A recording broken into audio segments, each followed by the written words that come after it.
Go. Often when it comes to running shoes, it's very easy for customers to get confused by all of the different parts of a shoe and the amount of running shoes that are out there these days. So by breaking it down into something that's called the car analogy, it makes it a little bit easier for customers to understand it and actually relate to each specific part of the shoe. So the first part of the shoe is called the outsole, and that's our orange rubber on the bottom here. And when we're talking about the car analogy, the outsole are your tyres. They're designed to grip the road and provide really good traction and take away that friction. So you've got that hardened rubber on the bottom there, so it lasts a little bit longer than the rest of the shoe, but it's designed to grip the road and provide great traction on the floor. Then we've got the midsole. Now the midsole is commonly referred to as the cushioning, and that's that big white section that we see across here.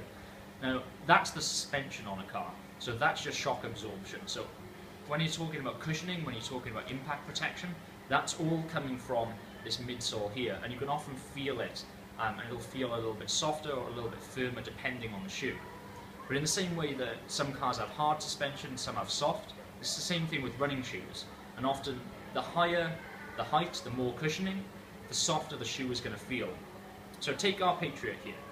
We've got quite a lot of cushioning there, quite a big stack on the back, which means it's going to be quite soft and quite comfortable. With something like the Zoraka, we've got much less cushioning on there, so it's going to feel a little bit firmer and a little bit more responsive. So they're going to be able to feel the road a little bit more, and a lot of people really like that.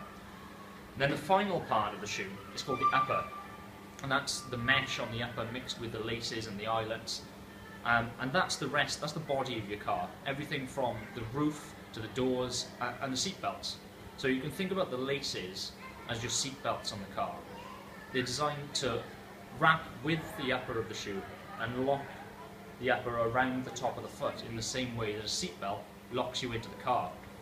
And the mesh here is designed to shape the rest of the shoe and provide the way that it fits around the foot. So by using the car analogy, the outsole the tyres, the midsole the suspension, and the mesh, the upper there, is the body of the car, it makes it a little bit easier to explain to customers. Cool.